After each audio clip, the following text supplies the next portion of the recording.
বিশিষ্ট লেখক সাহিত্যিক ডক্টৰ শশীকান্ত শইকীয়াৰ দ্বাৰা লেখা এটি মনোগ্ৰাহী সুন্দৰ বিষয় লৈ আপোনালোকৰ আগত পঢ়িবলৈ ওলাইছোঁ মই শেখাজফা বেগম।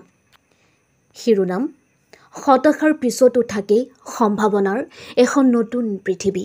হতাশাত নিৰাশাৰ পিছতো বহু সম্ভাৱনাৰ এখন নতুন পৃথিৱী থাকে। তেনে এখন পৃথিৱীৰ কথা বহুতে অনুভৱ নকৰে, নাভাবে। হতাশা আৰু নিৰাশাৰ পিছত সপোন শেষ হৈ যোৱা বুলি ভবা সকলে ভৱিষ্যতৰ দিনতো যে এখন নতুন পৃথিৱী লুকাই থাকে সেই বিষয়ে জনা উচিত। এই পৃথিৱীখন কাৰো বাবে কেতিয়াও স্থায়ী নহয়। ইয়াত হেৰুৱাৰ ভয় কৰাৰ প্ৰয়োজন নাই। যদি পৃথিৱীখনেই স্থায়ী নহয় তেন্তে হেৰুৱাৰ ভয় কৰাৰ প্ৰয়োজন নাই। পৃথিৱীত একোৱেই আচলতে নিজৰ নহয়। হতাশা আৰু নিৰাশাত ভোগা সকলে এনে অনুভৱ কৰা উচিত। হতাশা বা নিৰাশাই মানুহক অস্থিৰ কৰি তোলে ঠিকেই, তথাপি এনে পৰিৱেশ আৰু পৰিস্থিতিত সকলোৱে চিন্তা কৰাৰ অভ্যাস গঢ়ি তোলাৰ প্ৰয়োজন। যিসকল মানুহে চিন্তা নকৰে, নাভাবে, সপোন নেদেখে, জীৱনৰ অৰ্থ অনুভৱ নকৰে, তেনে মানুহে চিন্তাৰ অবিহনে জীৱনৰ আটাইতকৈ বেছি আনন্দ হেৰুৱাই পেলায়। জীৱনটো খন্তেকীয়া হ'লেও জীৱন গভীৰ অন্তৰ্নিহিত শক্তিৰে পৰিপূৰ্ণ। একেদৰেই জীৱন বেছি দীঘলীয়াও নহয়। খন্তেকীয়া জীৱনত গভীৰ অনুভৱৰ মাজেৰে জীৱনৰ হতাশা আৰু নিৰাশ আঁতৰাব লাগিব। কোৱা হয়, যিসকল মানুহে জীৱনক বিশ্বাস কৰে, জীৱনৰ অৰ্থ অনুভৱ কৰে, জীৱনৰ সুখ দুখ নিয়মীয়া দৈনন্দিন জীৱনৰ সহস্তৰ বুলি অনুভৱ কৰিব পাৰে, সেইসকল মানুহৰ বাবে যথা সময়ত ভাল দিন আহে, ভাল মুহূৰ্ত আহে, ভাল বস্তু আহে। জীৱনটো ঘাত প্ৰতিঘাতৰ সমষ্টি। জীৱনত দুখো থাকে, সুখো থাকে। দুখৰ পিছত সুখ লাভ কৰিবলৈ প্ৰয়োজন ধৈৰ্যৰ। ধৈৰ্য ধৰা সকলৰ বাবে সময়ত ভাল খবৰ আহে, ভাল চিন্তা আহে। যিসকল মানুহে জীৱন সংগ্ৰামত ব্ৰতী হয়, জীৱনত কেতিয়াও হাৰ নামানে, সেইসকল মানুহে জীৱনক জয় কৰিব পাৰে আৰু জীৱনত সফলতাৰ অনুভৱ লাভ কৰিব পাৰে। মানুহৰ কোনো এটা কাম যদিহে নিজৰ মনৰ মতে নহয়, যদি ভাল নাপায়, তেন্তে সেই ভাল নোপোৱা কামটো সলনি কৰা বা পৰিৱৰ্তন কৰা প্ৰয়োজন। যদিহে কামটো সলনি কৰিব নোৱাৰে, তেন্তে মনৰ দৃষ্টিভংগী, চিন্তা, মনোভাৱ সলনি কৰিব পাৰে। ফলত জীৱনত আনন্দ আৰু সুখ সহজে লাভ কৰিব পাৰে। চিন্তা বা দৃষ্টিভংগীৰ সলনিয়ে মানুহক হতাশা বা নিৰাশাৰ পৰা মুক্ত কৰিব পাৰে। দৃষ্টিভংগীৰ সলনিয়ে মানুহৰ জীৱনৰ ৰূপ আৰু ৰং সলনি কৰে। চোৱা আৰু দেখাৰ ধৰণ সলনি কৰিলে দেখা বস্তুবিলাকৰো ৰূপ সলনি হয় আৰু জীৱনটো তেনেকৈ গঢ়ি তুলিব পাৰি। হতাশা বা নিৰাশা, আনন্দ, হৰ্ষ যিয়েই নহওক, জীৱনটোত জীয়াই থাকিবই লাগিব। জীৱ থকালৈকে চিন্তা কৰিবই লাগিব। জীৱনত জীয়াই থকাটোৱেই এই পৃথিৱীত আটাইতকৈ দুৰ্লভ।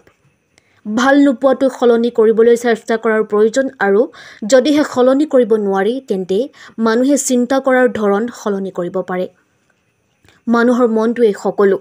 ভাল নোপোৱাটো যেনেকৈ সলনি কৰিব পাৰি, তেনেকৈ মানুহৰ চিন্তাবোৰো সলনি কৰিব পাৰি। ই কেতিয়াও স্থায়ী নহয়। চিন্তাৰ পৰিৱৰ্তনে মানুহক হতাশা আৰু নিৰাশাৰ পৰা মুক্ত কৰিব পাৰে। জীৱনত সফল হোৱাৰ মূল উদ্দেশ্যটোৱেই হ'ল তিনিটা মুখ্য শক্তি।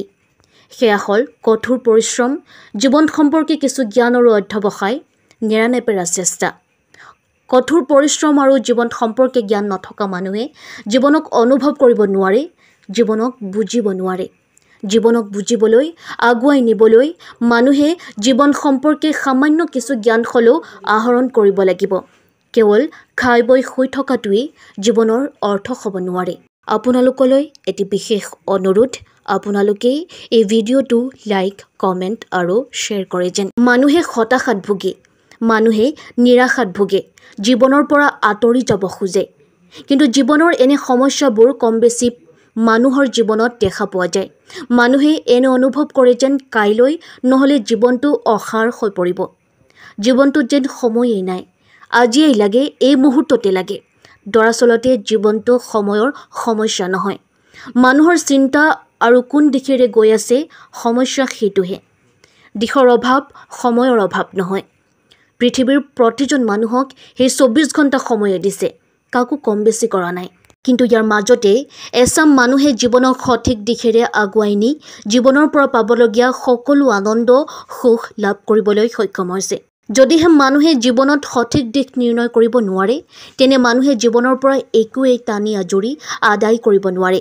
সফলতাৰ পিছতো মানুহে কেতিয়াবা হতাশা আৰু নিৰাশাত ভোগে চূড়ান্ত সফলতা লাভ কৰাৰ পিছতো অৱশ্যে হতাশা আৰু নিৰাশ হোৱাৰ অনেক কাহিনীও আছে এই উদাহৰণসমূহৰ ভিতৰত এটা হ'ল মাইকেল ফেলপছ আটাইতকৈ জনপ্ৰিয় এগৰাকী অলিম্পিয়ান 2008 চনৰ বেইজিং অলিম্পিকত তেওঁ মুঠতে 8টা সোণৰ পদক লাভ কৰি মুকুটবিহীন সম্ৰাট হিচাপে সমগ্ৰ বিশ্বত জনপ্ৰিয় হৈছিল ইয়াৰ পিছতো তেওঁ হতাশাত ভুগিছিল তেওঁ গভীৰ হতাশাত ভুগি স্বীকাৰ কৰি কৈছিল তেওঁৰ উদ্দেশ্যৰ অভাৱ অনুভৱ কৰিছিল আৰু চূড়ান্ত শিখৰত উপনীত হোৱাৰ পিছতো সেই সংগ্ৰামখন তেওঁ আগুৱাই নিয়াৰ বিৰুদ্ধে তেওঁক নিৰাশ কৰিছিল তেওঁ স্বীকাৰ কৰিছিল যে সফলতাই কেতিয়াও সদায় দীৰ্ঘম্যাদী পূৰ্ণতাৰ নিশ্চয়তা নিদিয়ে জীৱনৰ উদ্দেশ্য কি এই অৰ্থ আৰু উত্তৰ বিচাৰি তেওঁ আৱিষ্কাৰ কৰিছিল মানসিক স্বাস্থ্য আৰু শান্তিৰ পৰিৱেশ জীৱনৰ অৰ্থ নিৰ্ণয় কৰিবলৈ ফেলপছক মানসিক স্বাস্থ্য আৰু পদকৰ বাহিৰেও অৰ্থ বিচাৰি উলিওৱাত মনোনিৱেশ কৰিব লগা হৈছিল এনে পৰিৱেশ আৰু পৰিস্থিতিৰ পৰিপ্ৰেক্ষিতত লেখিকা মায়া এঞ্জেলোৱে সেয়ে কৈছিল আপুনি হয়তো আপোনাৰ লগত ঘটা সকলো পৰিঘটনা নিয়ন্ত্ৰণ নকৰিব পাৰে কিন্তু আপুনি সেইবোৰ হ্ৰাস নকৰাৰ সিদ্ধান্ত ল'ব পাৰে এঞ্জেলৰ এই বাক্যশাৰীয়ে সকলোকে সোঁৱৰাই দিয়ে যে জীৱনৰ সফলতা কেতিয়াবা অতিশয় চূড়ান্ত বা আনকি কেতিয়াবা অতি হতাশজনক হ'ব পাৰে যদিও তাৰ পিছত কি অৰ্থ লুকাই থাকে সেইটো পুনৰ সংজ্ঞায়িত কৰিবলৈ সকলো মানুহকে সুবিধা দিয়ে বা সুবিধা লোৱাৰ অৱকাশ থাকে হতাশা আৰু নিৰাশাই মানুহক কেতিয়াবা শক্তিও দিয়ে সেই শক্তিয়ে মানুহক জীৱনত আগুৱাই যোৱাত সহায় কৰে পৃথিৱীৰ সফল কিছু ব্যক্তিৰ জীৱনলৈ মন কৰিলেই তেনে উদাহৰণ দেখা পোৱা যায় পৃথিৱীত এনে কিছু সফল ব্যক্তি আছে যিসকলে হতাশাত ভুগি আত্মহত্যা পৰ্যন্ত কৰিবলৈ আগুৱাই গৈছিল পৰৱৰ্তী সময়ত তেনে ব্যক্তিসকলে আত্মহত্যাৰ পথ পৰিহাৰ কৰি জীৱনত অদম্য শক্তিৰে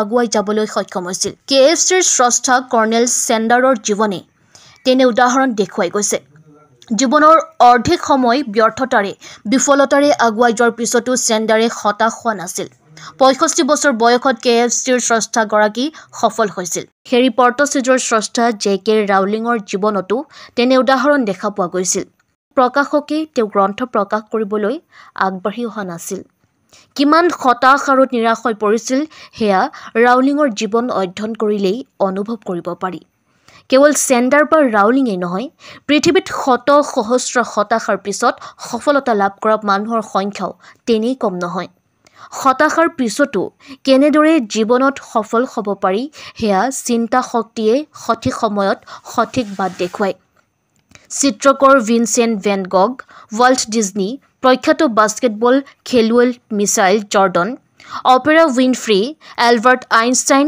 অমিতাভ বচ্চন ষ্টিভ জব আদিৰ দৰে প্ৰখ্যাত ব্যক্তিসকলৰ জীৱনৰ এছোৱা সময় অনেক হতাশা আৰু নিৰাশাৰে ভৰি পৰিছিল ইয়াৰ পিছতো নেৰানেপেৰা চেষ্টাৰ ফলত তেওঁলোক সফল হ'ব পাৰিছিল যিসকলে বাৰে বাৰে বিফল বা জীৱনত বাৰে বাৰে হতাশাৰ সন্মুখীন হৈ জীয়াই থকাৰ হেঁপাহ হেৰুৱাই পেলাই জীৱনৰ কোনো অৰ্থ নাই বুলি অনুভৱ কৰে সেইসকলে হতাশ বা নিৰাশ হোৱাৰ প্ৰয়োজন নাই সঠিক লক্ষ্য আৰু উদ্দেশ্যলৈ আগুৱাই গৈ থাকিলেই হতাশা অতিক্ৰম কৰি এদিন নিশ্চিতভাৱে জীৱনত সফল হ'ব পাৰে শ্ৰদ্ধাৰ শ্ৰোতাবৃন্দসকল আশা কৰোঁ আপোনালোকে এই লেখা সুন্দৰকৈ উপভোগ কৰিলে পৰৱৰ্তী সময়ত পুনৰ এটি নতুন সুন্দৰ বিষয় লৈ আপোনালোকৰ মাজত উপস্থিত হ'ম অনুৰোধ আপোনালোকে এই ভিডিঅ'টো লাইক কমেণ্ট আৰু শ্বেয়াৰ কৰিবলৈ নাপাহৰে যেন আজিলৈ ইমানেই